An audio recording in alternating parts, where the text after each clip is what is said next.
салом ба мухлисони дастаи беҳтарини олам Барселона. Шабе ки гузашт барои ҳамаи мо шумо душвор буд. Дағал ҳам шавад мурдему зинда шудем. Рақиб мо дастаи Виллареал буд. Мо бар муқобили ин тим омори хеле хуб дорем. Дар 5 бозии охир танҳо дар як рақобат Виллареал моро шикаст дод. Он бозӣ бо ҳисоби 2-0 ба нафи зардпӯшони испанӣ тамом шуд. Имрӯз бозӣ чӣ гуна сурат гирифт ва чӣ натиҷа дошт, мо дар ин видео кӯтоҳ кӯшиш мекунем онро шарҳ диҳем. Бо дастгирии шумо албатта лайки қиматбои худро гузошта комментария нависед. Ин барои мо хеле муҳим аст.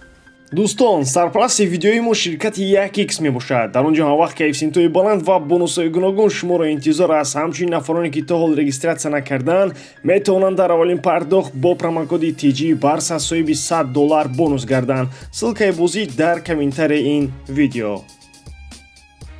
ҳайат барои бозии даври сеюми мавсими ҷорӣ ки онро дар сафар гузаронидем чунин буд. Тер Штеген дарвозабон, Кристенсен ва Жуэл Кунде дифоъгарони марказӣ. Дар хати ҳимоя аз канори рост имрӯз Сержи Роберто ба майдон омад. Дар канори чапи ҳимоя бошад Алонсо буд. Се нимҳиватгар Ромео, Гундаган ва Де Йонг буданд. Дар ҳамлаи марказ Левандовски ва аз ду канори ӯ Гави ва Ямал ба майдон омаданд. Бале бе Педри, чунки яке аз беҳтарин бозингарони мо бо сабаби осеб ба майдон омада натавонист. Бале Ямали 16 сола боз дар ҳайати асосӣ буд. Дар бораи ӯ баъдтар алоҳида суҳбат мекунем. Бозӣ чунон оғоз шуд ки мо бо ханда дар лабон онро тамошо кардем. Сараввал дар дақиқаи 12 Гави ҳисобро кушод. Дар ин гол хизмати Ямал албатта хеле зиёд буд.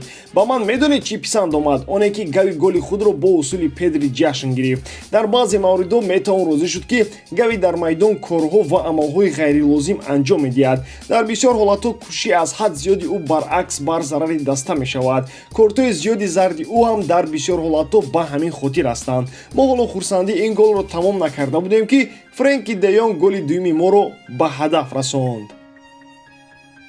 Дар чунин ҳолат барои даста воқеан ба ғалаба наздик кор хеле осон мешавад. Дилход дастае ки механизми хуби коркарда дорад пас аз он ки дар ҳисоб 2 гол пеш бошад, бозиро ором мекунад ва ғалабаи худро ҳанӯз пеш аз тамомшавии бозӣ нуқта мемонад. Мутаассифона ин рақобат нишон дод ки дар ин масъала мо бо ду пой мелангем. Структураи бозиамон дар хати ҳимоя беҳбудӣ металабад. Фойт аз ҳайати Виллареал дар дақиқаи 26 аввалин голи рақибонро зад. Ин гол гӯё бозингарони моро аз сарашон зарба зад. Аввал ин ки голро бояд намемонданд, вақте ки монданд хай ҳеҷ гап не, дунё ба охир нарасид. Вале бадбахтии кор дар он аст ки ба рақиб имконияти сар бардоштанро медиҳем. Ҳамин буд ки Серло то охири нимаи якум ҳисобро баробар кард. Ба қисми дуввум мо бо мақсади ягона ғалаба омадем, вале дарди голи дуюми рақибон то ҳол эҳсос мешуд. Ҳангоме ки Баена Виллареалро дар дақиқаи 50 пешсаф кард, ҳамаи мо бо ду даст сар қабида охирин чӣ гуна бозӣ аст бало занад ва аз ин дағалтар ҳам мегуфтем хеле дағал. Баъзеҳо аз қару ғазаб даштом ҳам мекардем, аммо бовариро ба Барселона гум накардем. Ферран Торрес боз ба дарди мо дармон шуд. Ӯ ба ҷокери асосии хави табдил ёфта истодааст. Маҳз ӯ ҳисобро баробар кард.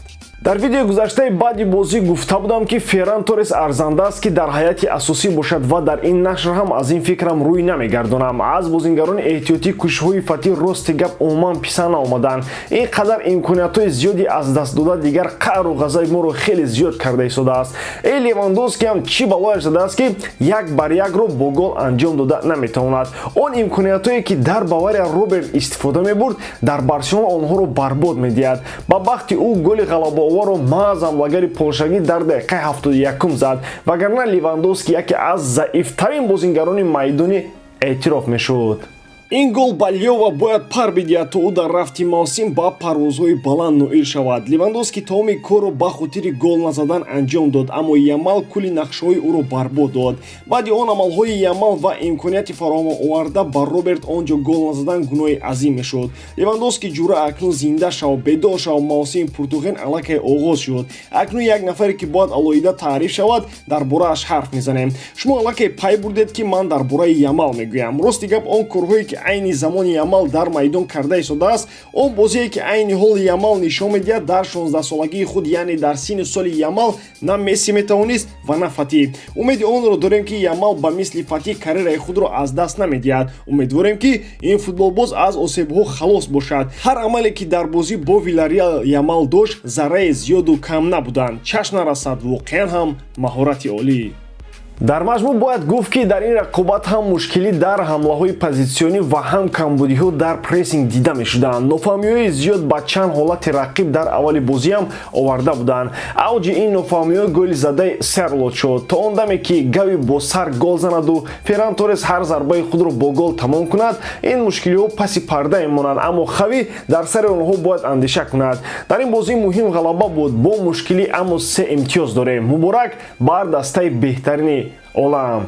ба ҳамин тамом ворид оям ки эҷодкории ман ба шумо писанд меояд. дар ҳама ҳолат барселонаро дӯст доред ва канали Барса TG-ро дастгирӣ намоед. дастгирии шумо пешравии мо. бо шумо мисли ҳар вақта Муҳаммад Гаиров хайбатчӯча дар паноҳи Аллоҳ.